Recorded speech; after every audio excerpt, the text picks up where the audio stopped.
Saludos, espero que estén muy bien. Bienvenidos a mi canal. Mi nombre es Omar Soria Moretti.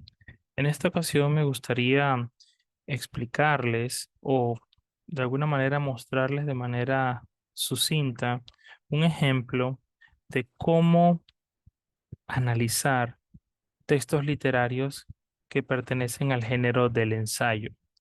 Y yo sé que este tema puede ser bastante confuso porque hay muchas palabras que están eh, conectadas con esto del ensayo y muchas veces entramos en un género que es muy amplio, desde textos, digámoslo así, académicos hasta textos del periódico, muchas veces entran en esa categoría.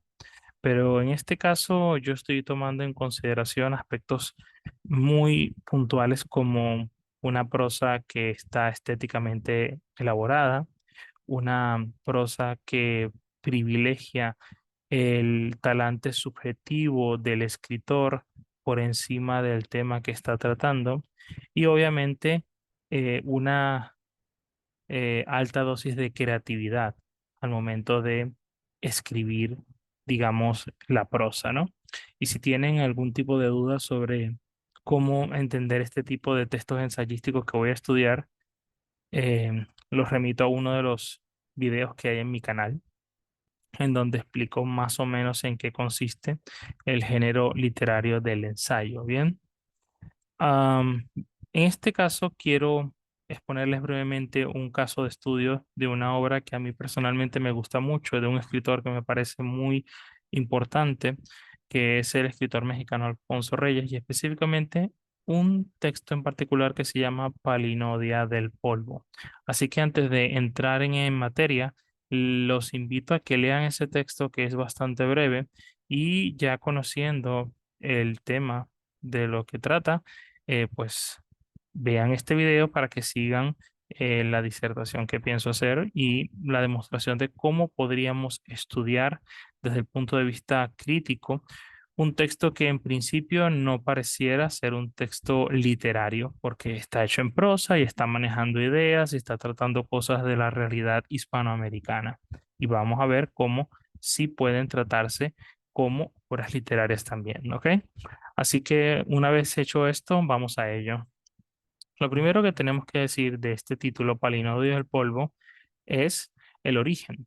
Y si hacemos un poco el recuento histórico, notarán que apareció en Romance en México el 1 de junio de 1940, con lo cual estamos ante una de las primeras textos más tempranos, digámoslo así, de Alfonso Reyes, aunque sabemos que Alfonso Reyes fue una persona bastante prolífica, ¿no? Y que de alguna manera su pensamiento estético y ensayístico está muy ligado, sobre todo en esta época de los 40, lo que se llamaría como una suerte de mundo novismo, ¿no? Eso ya sería un tema para tratar probablemente en otro video, pero está relacionado de alguna u otra forma con parte de este pensamiento americanista o hispanoamericanista que se está generando en esta época. Y está incluido en el libro Ancorajes, 1928-1948, para quien le interese, eso está en las obras completas de Alfonso Reyes.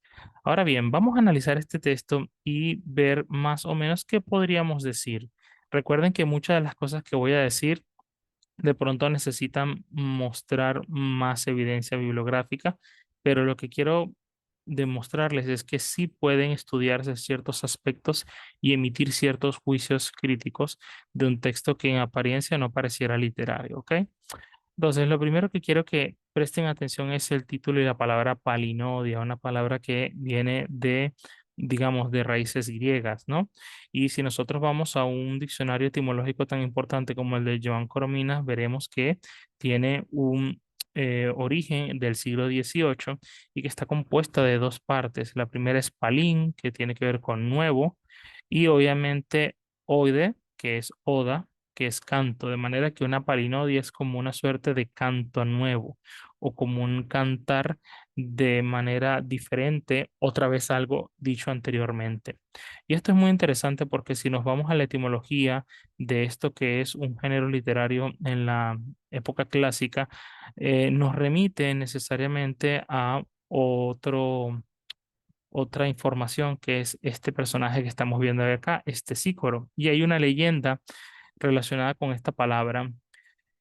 No sé si ustedes la han escuchado o si la han leído. Es una leyenda que tiene ya tiempo y que básicamente dice, para no hacerlo más largo, que este poeta que está aquí, que fue muy importante en la época griega, llegó a escribir obras literarias en las que de alguna manera representaba a Helena de Troya como la responsable total y absoluta de la guerra que hubo en Troya. Como ustedes saben, eso está planteado de alguna u otra forma en la Ilíada de Homero.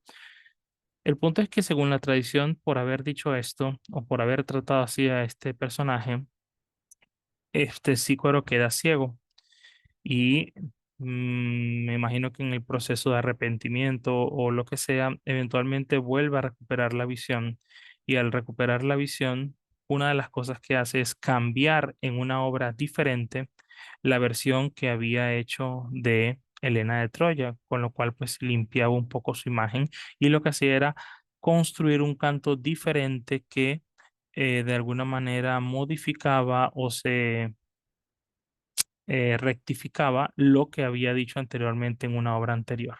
Y quiero que presten atención a este concepto de palinodia, porque si este ensayo se llama palinodia, tiene la palabra de palinodia del polvo, esto funciona como un signo que va a dirigir todo lo que Alfonso Reyes nos quiere demostrar en esta reflexión breve que va a hacer, ¿ok? Entonces prestémosle mucha atención. A partir de acá, vamos a ver cómo esta pieza tiene una serie de figuras retóricas muy importantes que estructuran su pensamiento y que de alguna manera nos permiten prever ciertos objetivos específicos a la hora de tratar estas ideas. Vamos a empezar con uno de los primeros elementos y es el siguiente. El primer elemento que creo que tenemos que prestarle atención es que estilísticamente hablando es una obra que se maneja mucho con antítesis y vamos a ver algunos ejemplos muy claros en donde encontramos estas, digámoslo así, polaridades, ¿no? Voy a leer solamente el primer fragmento para que vean cómo hay un elemento antitético en el pensamiento que está desarrollando Alfonso Reyes. Fíjense, ¿es esta la región más transparente del aire? ¿Qué habéis hecho entonces de mi alto valle metafísico? ¿Por qué se empaña? ¿Por qué se amarillece? Corren sobre él como fuegos fatuos los remolinillos de tierra, caen sobre él los mantos de sepia, que roban profundidad al paisaje y precipitan en un solo plano espectral lejanías y cercanías, dando a sus rasgos y colores la irrealidad de una calcomanía grotesca, de una estapa vieja artificial, de una hoja prematuramente marchita. Como podrán ver, pareciera que no hay aquí una referencia muy clara al lugar del que está hablando. Es decir, esto podría ser cualquier lugar del mundo, aparentemente. Pero si nosotros vemos, aquí hay una serie de signos que se están conectando desde el punto de vista intertextual con otras piezas de la tradición, digámoslo así, literaria suya y también de otros escritores, porque fíjense, por ejemplo, esta palabra, la región más transparente del aire, es una palabra que alude por una parte a un texto que él ya había escrito anteriormente que se llama Visión del Anahuac, que así era como se le conocía a esta región, digamos, de México y también tiene conexiones con una obra que va a publicar Carlos Fuentes, una obra muy importante dentro del boom mexicano junto con otra llamada La muerte de Artemio Cruz, pero la primera obra que publica que de alguna manera toca esta idea de novela total que vamos a ver con los autores del boom, se llama así La región más transparente. Entonces aquí vamos viendo cómo esta palabra, aunque pareciera decir algo abierto, realmente está hablando de México. Entonces aquí encontramos una suerte de intertextualidad que el lector debe estar, digamos, atento a ellas al momento de leerlas. Pero ese no es el punto que me interesa ahorita, sino la manera en que está representada las antítesis aquí. Fíjense cómo dice, la región más transparente del aire, lo que le da de alguna manera a esta representación del Valle de México, un carácter más bien como elevado, dignificado, espiritual hasta cierto punto, ¿no? Por la idea de la transparencia, aquello que de alguna manera podría tener cierto carácter elevado o puro. Fíjense cómo dice más adelante. ¿Qué habéis hecho de mi alto valle metafísico? Y entonces vamos viendo elementos que van sustentando esta idea que estoy diciendo, ¿no? Por una parte tenemos esta región mexicana de este valle que está conectada con valores que podríamos considerar espirituales, puros, mucho más idealizados. Y después vamos viendo cómo las siguientes descripciones son todo lo contrario, están hablando de mantos de sepia, está hablando de robos de profundidades del paisaje, un paisaje que antes era transparente, y vemos cómo después tiene rasgos y colores irreales y grotescos. Entonces aquí encontramos una antítesis que nos habla de una diferencia entre un antes y un después al momento de hablar de esta región transparente del aire, que podríamos pensar que es el Valle de México o que es la tierra mexicana, ¿no? Lo mismo vamos a ver más adelante en fragmentos como este. Microscopía de las cosas, camino de la nada. Fíjense cómo esta antítesis choca aquí fuertemente. Aniquilamiento sin gloria. Veníamos de un pasado que tenía algo glorioso y ahora parece que lo que nos queda son ruinas. Desmoronamiento de inercias, entropía, venganza y venganza del polvo lo más bajo del mundo. Y fíjense qué curioso cómo aquí en este fragmento que les acabo de exponer tenemos una antítesis del principio que habla de la región más transparente del aire y termina hablando de la venganza del polvo, lo más bajo del mundo. Este pensamiento antitético nos empieza a poner una reflexión entre un pasado y un presente y lo que ese pasado ofrecía y lo que aparentemente ese presente está mostrándonos, la idea de decadencia, ¿no? Entonces fíjense que aquí ya hay una reflexión de la sociedad en términos aparentemente negativos, tomando en consideración la idea del polvo, cómo el polvo está permeando este espacio y de alguna manera em, ya nada es como antes, ¿no? Vemos aquí otro ejemplo de antítesis. Vamos a ver más adelante cómo dice, cansado el desierto de la injuria de las ciudades. Ok, fíjense que tenemos otra vez el desierto y las ciudades como una suerte de antítesis o dicotomía, ¿no? Y más adelante vemos aquí, dice que arroja contra las graciosas flores de piedra. Fíjense lo que lanza. La ligera tropa salvaje de grises y amarillas pezuñas, venganza y venganza del polvo. Estamos viendo que en esta descripción de este valle hay un choque de realidades en este momento. Y así tenemos lo siguiente. Tenemos por un lado la ciudad, por el otro lado el polvo, por un lado la luz, por otro lado la materia, por un lado la civilización, por otro lado la barbarie, y por un lado la vida y por otro lado la muerte. Fíjense cómo se van construyendo dos bloques que no son complementarios en absoluto. Y esto forma parte de esta visión pesimista que nos puede estar mostrando, sobre todo por este polvo que está permeando la realidad hispanoamericana, en este caso mexicana, actual. Pero lo interesante es que después hay un elemento que empieza a ir difuminando esta suerte de antinomia de civilización y barbarie, para decirlo así, que es la asociación. Vamos a encontrar estilísticamente que después estos dos puntos empiezan a tener cierta conexión entre sí y empiezan a unirse. Entonces, fíjense cómo en alguna parte habla de los átomos. Volvemos otra vez aquí con el átomo jinete y de repente dice, ¿el polvo cabalga en la onda o es la onda?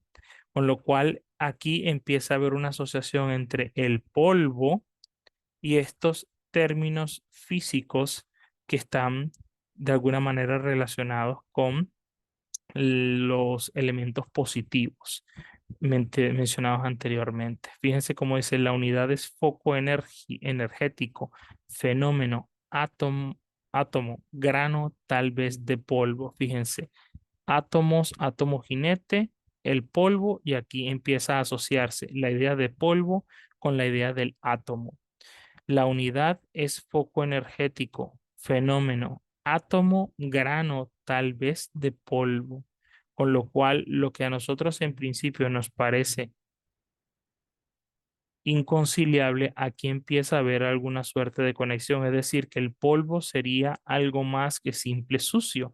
El polvo de alguna manera también sería una manifestación de los átomos y como va a decir en este ensayo, pues los átomos es una de las de los componentes que va a formar lo que nosotros entendemos como la geografía americana, ¿no? Y luego, después de esto, vamos a encontrar un tercer rasgo estilístico que viene después de estos dos, que es la ironía. Y es aquí cuando nos va a dar Alfonso Reyes, y curiosamente eso ocurre a la mitad del ensayo, una nueva visión del polvo. Y fíjense cómo dice eventualmente, en el polvo se nace, en él se muere, el polvo es el alfa y el omega. Es muy interesante que esté diciendo esta palabra porque es una expresión que tiene un carácter religioso. Recordemos que dentro del cristianismo Jesús, Cristo, es el alfa y el omega, el principio y el fin, con lo cual pues es aquel que abarca todo el universo. Fíjense cómo entonces el polvo, que antes era lo más bajo del mundo, ya empieza a asociarse con elementos que son todo lo contrario, son elementos elevados. El polvo es el alfa y el omega. Y después fíjense lo que dice, y esto se va a repetir constantemente hasta el final. Y si él fuera el verdadero Dios, fíjense que aquí hay una ironía, porque antes se había dicho una cosa y ahora se está diciendo otra. Hay una suerte de proceso, vamos a decirlo así en los términos de Alfonso Reyes, palinódico. ¿Será que el polvo pretende además ser espíritu? Y si fuera el verdadero Dios, fíjense cómo otra vez estamos ante un proceso irónico. Anteriormente lo voy a mostrar, venganza y venganza del polvo, lo más bajo del mundo. Y ahora vemos todo lo contrario. El polvo es el alfa y el omega. El polvo podría ser el verdadero Dios. Y así vamos viendo que en este proceso que ahora es palinódico, en donde el polvo a través de ese proceso irónico cambia su semántica, cambia su visión y su función dentro del mundo, nos muestra algo totalmente diferente. Ya el polvo entonces no es polvo solamente, es como el éter, eso que se conoce como físicamente, como aquello que une el resto de los elementos que están de alguna manera o aparentemente desconexos, ¿no? Es aquello que une todo el mundo, lo une y no lo podemos ver. La materia ya no es simplemente materia, es materia primera, es decir, que de alguna manera sin eso no podríamos estar teniendo esta conversación, por ejemplo, porque es lo primero que de alguna manera se manifiesta para fundar el resto de los fenómenos que hay en el mundo. La barbarie ya no es barbarie, porque en este proceso palinódico, irónico que vamos a ver, ya es espíritu. Y fíjense ustedes cuándo podríamos pensar desde un punto de vista racional que la barbarie tenga alguna conexión con el espíritu. Es todo lo contrario. Todo nuestro pensamiento ensayístico desde orígenes de Hispanoamérica hablan de la barbarie más bien como destructora del espíritu. Y aquí se le está dando un vuelco a este concepto asociado con el polvo. Y finalmente la muerte ya no es sencillamente muerte, es vida. Y con este proceso irónico lo que quiero demostrar es que no es solamente una figura retórica, es también una forma de pensamiento que lleva dentro de sí un talante crítico sobre ciertos temas que usualmente no se verían de esta manera si lo tratáramos racionalmente. Y así podríamos llegar a ciertas conclusiones que, como les digo, no son conclusiones que están justificadas completamente en el texto, sino que requieren quizá un conocimiento previo del contexto en el que estos autores están escribiendo, lo que ha ocurrido anteriormente en la cultura hispanoamericana y que de alguna manera podría llevarnos a nosotros a pensar ciertas conclusiones una vez que hemos hecho el análisis de este texto ensayístico. Yo doy estos, no tienen por qué creer que eso es así y obviamente necesita una mayor discusión, pero ciertamente es un buen ejemplo de cómo podemos llegar a conclusiones estudiando textos que en principio no parecieran literarios. El primero es que el texto presenta una visión crítica de los valores promotores de los proyectos de modernidad en México. Digo México porque obviamente el autor está reflexionando desde una perspectiva mucho más local, tomando en consideración esta palabra de que les estoy diciendo de la región más transparente, ¿ok? Pero esto sin duda podría también incluirse o extenderse al resto de Hispanoamérica. Y la segunda es cómo a través de una prosa que despliega un pensamiento en tránsito, que es una característica del pensamiento ensayístico, que siempre está cambiando, no solo en estilo, sino incluso porque la persona que está pensando esto también cambia en su forma de pensar. El texto de Reyes establece una interpretación materialista de lo divino. Fíjense que en algún momento, cuando está hablando del polvo, ya dice, el polvo sería el verdadero Dios, con lo cual, pues el Dios que tiene una condición divina, pues se le carga de una cualidad materialista, ¿no? Es decir, que no puedes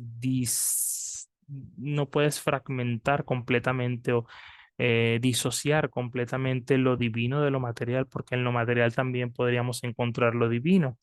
Y se desmarca de los métodos científicos de aproximación e interpretación de la realidad americana que la estandariza. Claro, porque podríamos decir que la forma en que científicamente se ha pensado que es el polvo y lo que representaría el polvo no nos daría unas conclusiones como la que está diciendo Alfonso Reyes, ¿no? Entonces, por aquí hablo del pensamiento lateral de, entre otras personas, Edward de Bono, de cómo pensar de manera diferente una realidad que lógicamente dentro de estos métodos científicos nos darían unas conclusiones que cualquiera podría tener. Por ejemplo, que el polvo es lo más bajo del mundo, que es la suciedad, que es aquello que nos genera enfermedad y por tanto es una manifestación de la barbarie cuando no hay un proyecto que, por ejemplo, elimine el polvo o el polvo que es algo que produce o que encontramos cuando hay ruinas en la sociedad. En fin, lo que quería un poco mostrarles con esto, y con esto voy terminando, es que es posible también, chicos, estudiar críticamente no solamente obras narrativas como novelas y cuentos o minicuentos o obras líricas u obras dramáticas, sino que también los textos de ensayo que tienen este carácter estético, que tienen una naturaleza muy subjetiva al momento de escribir y que obviamente tienen una alta creatividad, que es lo que nos hace que nosotros lo sigamos leyendo.